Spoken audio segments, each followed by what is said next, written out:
अपनी माँ के कहने पर गांव में शादी कर ली थी। लड़की का नाम था सुनीता। माँ का कहना था एकदम मॉडर्न बहू नहीं होनी चाहिए, लेकिन उन्हें नहीं पता था कि गांव से आने वाली बहू सुंदर सुशील तो होगी और उसको गांव से बाहर भी निकाल लाएंगे, लेकिन उसके अंदर का गांव कैसे बाहर निकलेगा। शादी के कुछ दिन बाद, माँ टिफिन तो देना जरा। बेटा अब तो स्कूल नहीं ऑफिस जाता है, माँ से नहीं अपनी बीवी से टिफिन मांगा कर। ओके माँ। सुनीता टिफिन ले आओ। एक किलो टिफिन, इसके अंदर पिस्ता डाल दिया है। पिस्ता? पिस्ता क्यों? सास जी ने बोला था ना कि आपको पिस्ता बहुत पसंद है। ओहो, मैंने पिस्ता नहीं पास्ता बोला था, पास्ता। पास्ता? कहीं होता है पास्ता? अरे बेटी तू रहने दे, मैं बना दूंगी। अच्छा किया कि पाव भाजी बनाने का नहीं बोला, वरना किसी के पाव बना देती है। सुनीता को बुरा लगता है, लेकिन उसकी नादान हरकतें कम नहीं होती। ऐसे ही एक दिन, अरे तुमने ये क्या लगाया है? अरे आप वो फूस फूस करके लगाते हैं ना, वही। डियो? का दियो? किसको दियो? अरे वही ना जिससे खुशबू आती है। हाँ हाँ सही पकड़े हैं। अच्छा लेकर तो आना। कौन सा डियो लगाया तुमने? अभी लेकर आते हैं जी। संदीप की बात मानकर सुनीता अंदर से खुशबू वाला फुसफुस लेकर आती है।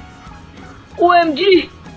OMG मतलब ओ माय गणेश ना।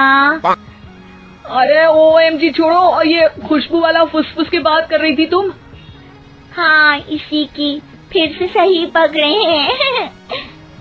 अरे देवी, लेकिन आप सही नहीं पकड़े हैं, ये डियो नहीं है। डियो नहीं है तो क्या लियो है? अरे ये रूम फ्रेशनर है, जिसको कमरे में छिड़कते हैं, खुद पर नहीं। कोई बात नहीं, माँ कहती थी आत्मा किराएदार है, शरीर एक किराए का कर्म। हम शरीर पे ये डाल लिए तो क्या फर्क पड़ जाएगा। अरे बहू, ओ बहू, मेरे लिए फल तो ले आ, फिर मैं बाजार जाऊंगी। सुनीता अपनी सास के लिए फल लेकर आती है।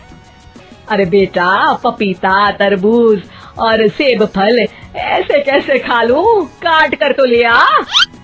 माँ जी, मेरे गांव में तो खेत से उठा के सीधा खा लेते हैं।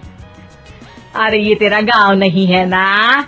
अरे संदीप, तू ही कुछ समझा देना इसको बेटा। मैं कैसे समझाऊं माँ, ये तो माइक्रोवेव को भी भट्टी बोलती है। कल मैंने बोला हाय कैसी हो, तो बोलती है किसी को हाय नहीं लगानी चाहिए। अरे सुनीता, तेरा क्या होगा?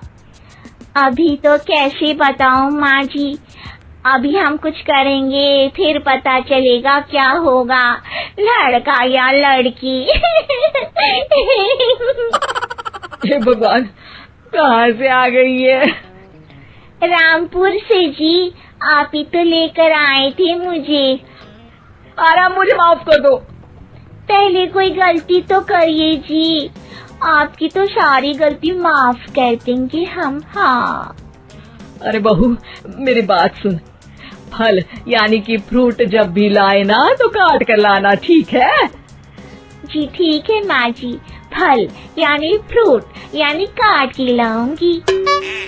सुनीता रोज ही कोई ऐसी हरकत कर देती जिसकी वजह से उसे घर में दो बातें सुननी पड़ती।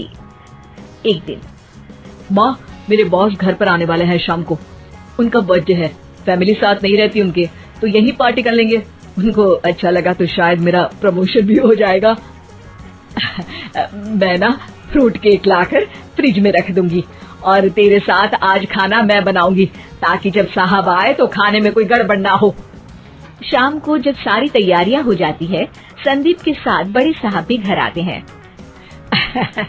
फ्रूट केक तो ले आना बहू, फिर खाना खाएंगे। और इस सब की क्या जरूरत थी, आपने बुलाया वही काफी है। सर आपका परिवार शहर में नहीं है, तो हम ही आपके परिवार जैसे हैं सर। इतने में ही सुनीता फ्रूट केक लेकर आती है और बड़े साहब की टेबल पर रख देती है और जैसे ही केक के ऊपर का बॉक्स हटाती है, ओह, ये क्या है? केक तो कटा हुआ है। मैं तो ऐसा नहीं लाई थी। आप मुझे शाबाशी दे सकती है माँ जी, मैंने ही केक काट दिया। आपने कहा था ना, फल यानी फ्रूट यानी हमेशा काट के लाना। तो फ्रूट केक भी तो फ्रूट ही है ना, तो मैंने पहले ही काट लिया। होना मैं समझदार। अरे बहू, ये क्या किया? केक हमेशा वही काटता है जिसका जन्मदिन होता है। तुझे एक बात भी समझ नहीं आती, एक नंबर की बेवकूफ है। पूरा माहौल बिगड़ चुका था। संदीप को लगने लगा था कि साहब उसे प्रमोशन तो दूर की बात है, कहीं डिमोशन ना दे दे। लेकिन साहब बीच में ही बोल पड़ते हैं, अरे अरे कोई बात नहीं, ये इनकी बेवकूफी नहीं है, इनका भोलापन है। बेटा आप कहाँ से हो? रामपुर गांव से। अरे वाह, गांव से? फिर तो आपके गांव में ताजे फल और सब्जियां मिलते होंगे। हाँ सही पकड़े हैं, हम तो काटते भी नहीं, सीधा खा लेते हैं। मैं ना एक बार तुम्हारे गांव घूमने जरूर चलूंगा। क्यों संदीप, ले चलोगे ना? मुझे गांव घूमना बहुत पसंद है। बस फिर क्या था, संदीप और सास दोनों खुश हो गए क्योंकि साहब को सुनीता ने गांव की बात करके खुश कर दिया था। अब संदीप का प्रमोशन पक्का था। शिक्षा, कभी भी किसी भी गलती पर घबराना नहीं चाहिए। हो सकता है कि उस गलती की वजह से आगे बड़ा फायदा हो जाए।